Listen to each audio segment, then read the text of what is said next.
What is up everyone, we're back again with another top 10 list. Now last month I done my top 10 horror movies of the 1980s, which is looked at as a bit of a golden era for horror movies, especially slashers. And if you want to see that, I will leave the link down below. But today, I am doing my top 10 horror movies of the 1990s. Sometimes people like to look down on this era for horror as bad CGI or just, cheap thrill movies being thrown out there, because quite a few horror movies did come out in the 90s. But after delving deep and looking up some of the best horror movies, there are some gems in here, some that I really used to love when I was younger and still to this day. So before I get onto the top 10, we've just got a few honourable mentions that I want to, just talk about real quick. Wes Craven's New Nightmare, a very decent, sort of sequel in the Nightmare on Elm Street franchise. Wes Craven brought something very creative to that. I also have Sometimes They Come Back, a very underrated horror movie in my opinion. Definitely worth checking out if you haven't heard of it. We also have Gremlins 2, The New Batch, more to the comedic side of things, but I have a lot of fun with that movie. We also have The Faculty. Now, if I was doing a top 11, The Faculty would be 11th. I really did want to put it in here. It just missed out. And we also have one that some people consider a horror movie, and I don't, and that's the reason I didn't put it in, and that is Seven. If this was a horror movie, in my opinion, I would definitely have it in the top 10.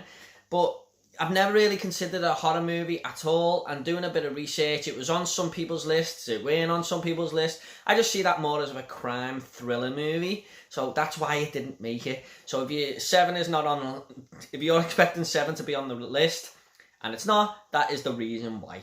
But let's just get into the top 10. Coming in at number 10, we do have Blade, the vampire movie with Wesley Snipes, who is just absolute badass in this. And for me, as a kid, this was my number one movie of all time at one point. I used to rewatch it constantly. And I have watched it a couple of years ago, and the CGI is a little bit dated. I remember it not being great at the time, but I still have a lot of fun with this film. It's just a really fun ride, and one of the best opening scenes in a horror movie, with the great music in that nightclub. I just think it's a fantastic opening scene, and yeah, it's just a great movie. And spawned some sequels as well. It was quite popular, but number 10 for me is Blade.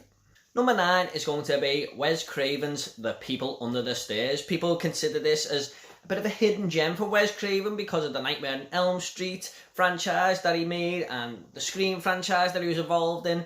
People sort of tend to forget The People Under the Stairs a little bit. And this is about two burglars who want to rob the home of their landlord because they feel he is unfairly treating everyone in that neighbourhood. And when they go into the house, unexpected things happen. You wouldn't find anything in this house in the regular household what you and I live in. There's just weird twists around every corner, and it's got a very dark atmosphere. It's quite creepy at times. It does lean into the comedic side about halfway through, but this is still a decent horror movie from the 1990s, and one that I still watch quite often to this day. So number 9 is The People Under the Stairs.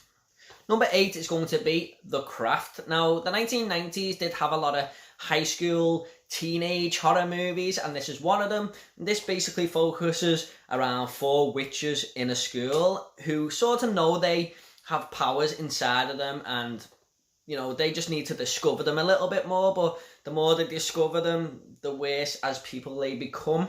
And it's got great characters in the movie.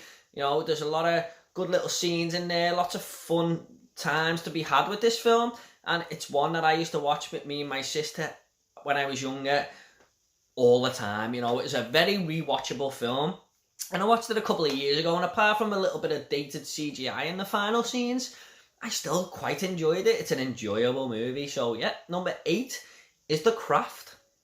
Number 7 is going to be Child's Play 2. Yes, for me, this is the best in the franchise. A lot of people think the first one is, but I just think this is where they took the icon of Chucky, the horror icon, and made him into the horror icon with this movie. Because they realised the potential they had with the character here. And Brad Dourif is just at his best as the voice as Chucky. There's so many great kills in this film. A great final act. It's just a fun time. Chucky's got so much incredibly funny dialogue at times with all his little one-liners before he kills people and stuff. And, I love the animatronics on the doll, everything about it. It's quite a short movie, but just a fun ride, and it doesn't take half an hour to get into, it's just straight from the off, Chucky is ready to go. And if you just want to watch the ultimate Chucky movie, Child's Play 2 is where it's at, in my opinion. So yeah, number 7 is Child's Play 2. Number 6 is going to be the TV movie, or the miniseries, if you like, of Stephen King's It. Yes, I just love Tim Curry as Pennywise in this movie. He's such a good character. But what I love about it, it's like a coming-of-age film where half the movie is when they're kids and half the movie is when they're older. I love it when films do that. And I used to watch this all the time, constantly. It's 3 hours long, but I used to rewatch it over and over and over again because I just love the whole story. And I watched it again in preparation for the remake a couple of years ago, and I still loved it. It was dated in parts, like the wolf scene and stuff.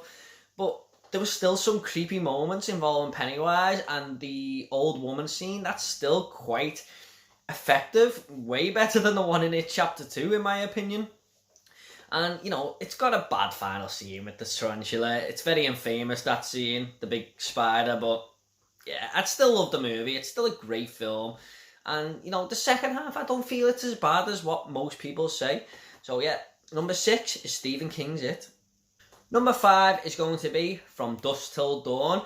Now, if you haven't seen this movie, guys, I am going to mention a couple of little spoilers here because I can't talk about the film without being spoilers. So here's your 3-second warning if you want to skip ahead. Yeah, but obviously we all know if you've seen this movie. This is a crime sort of heist movie, gangster movie, and then halfway through, of course, it turns into a full-on vampire film. And I just love it when it all kicks off with the vampires in that big club or disco sort of thing, way out in the outskirts where all these vampires tend to come at night and just feed off people. But I love Tarantino and George Clooney in this movie. I actually think it's probably the best I've seen George Clooney in a film. I'm not gonna lie. I think he's fantastic in this film.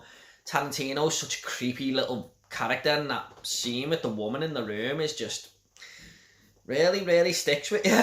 And you're on edge for George Clooney and Tarantino obviously kidnap Harvey Keitel's family, and you're on edge for the whole movie, hoping that nothing really bad happens to them, because Tarantino and George Clooney are just loose cannons in this film. But yeah, I did mention in my full Blu-ray collection that Blade and The Lost Boys are the best vampire movies. I totally forgot about this one, and this is ahead of Blade as a vampire movie, so sorry about that. But yeah, number 5 is Dusk Till Dawn.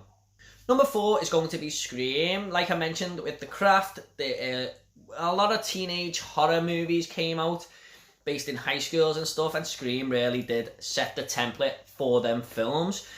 But I recently reviewed this on the channel, guys. If you want to check out my review for Scream, it will be down below. But what I love about this film is the opening scene. It just really sets the tone for the movie. It's a shocking scene, as you all know if you've seen it. And Wes Craven just really brought something creative to this film with parodying horror and stuff. And, the reveal of the Ghostface killer was really, really clever. I did not see that coming the first time. And it's just a really good slasher movie, but very creative and very clever. It doesn't just go for all the kills. It's got like a little bit of message about horror movies in there and stuff. And I'm sure most of you have seen Scream. But yeah, number 4 is Scream. Number 3 is going to be The Silence of the Lambs. The only horror movie, I think, to win Best Picture. And now it's called a thriller. It's a horror movie, guys. It's got a cannibal biting people's faces off. It's got a one fella skinning women. To me, it is definitely a horror movie. And to go with that, it's just the atmosphere of the film. And what I think's really creepy about this, it sort of reminds me of Jack the Ripper. In them times where everyone was terrified of this guy going around killing all these people. And it's sort of happening in this film with Buffalo Bill. He's kidnapping women and skinning them and stuff. It's just a really, really creepy movie, a creepy storyline. But Anthony Hopkins is absolutely fantastic as Hannibal the Cannibal Lecter in this. And I like the fact that it has two killers in this, you know, and it's not just quite about Hannibal Lecter, it's about Buffalo Bill too. It's just got really different storylines going on that connect, and I just think it's a fantastic movie. Most people consider this one of the best movies of all time, and rightly so. For me, it's third. It isn't one, but it's a fantastic film. So number 3 is Silence of the Lambs. Number 2 is going to be The Blair Witch Project. I'm not going to lie, guys, probably the most terrified I have ever been watching a movie in my life. In fact, you know what? This might be actually the most terrified I've ever been in my life, period. Because I remember watching this movie, I just could not sleep all night. I was tossing and turning. It was a horrible night. Back in 1997, I think it was, or 98. I'll never forget it. It was just one of the worst nights of my life because of this movie. And it's not what you see, it's what you don't see. You know, where the waking up in the middle of the woods and there's piles of rocks been piled up next to the tent, and honestly, it makes me skin crawl. And you know, I watched this a few years ago with my fiance. She'd never seen it, and it was still quite creepy, I thought. But yeah, a lot of people like to say, oh, it's not scary, but back in the day, guys, there wasn't too many found footage movies coming out, and this scared the pants off me. And what they did with that camera was absolute genius to me. So number 2 is The Blair Witch Project. Number 1, guys, if you've watched this channel a few times, you might have guessed what it is, and it is Candyman. Yeah, it's kind of an underappreciated movie, I feel. Not too many people talk about this film when they talk about horror movies. I don't know why, because to me this is just pure horror. There's just gore everywhere. It's scary. It's got a great icon in there of Candyman, played by Tony Todd. It's just a really creative horror movie. You know, it's not just some slasher. There's a lot of thought gone into this, and it was very, very effective. It scared the life out of me as a kid, and I remember adults saying they were actually scared of this movie when it came out. It terrified the nation, it really did, and I just think it's a fantastic movie, guys. I just think it's one of them horror movies. If I want to watch pure horror, nothing but horror, I'm going to throw on Candyman. I just think it's a fantastic film. One of the first horror movies I ever seen. And that scene where the kid is in the Portaloo type thing and he's just lying in the pool of blood is something that'll stick with me forever. It's just a fantastic film. I'm really looking forward to the remake or the sequel or whatever it's called, spiritual sequel. I'm looking forward to it. So, yeah, that was my number 1 movie on my top 10 anticipated movies of 2020. So, because I love the first one. So, that is number 1, guys. Candyman. Okay, guys, I hope you all enjoyed this top 10 list. If you got any other ideas for top 10s, leave it in the comments below. I'll reply to you all, I promise. You know, if I've got more videos coming, lots more ideas, and if you want to subscribe, please feel free to do so. It's up to yourself. But thanks so much for watching, guys. I hope you enjoyed it, and I'll see you all in the next video. Take it easy, guys. See you later.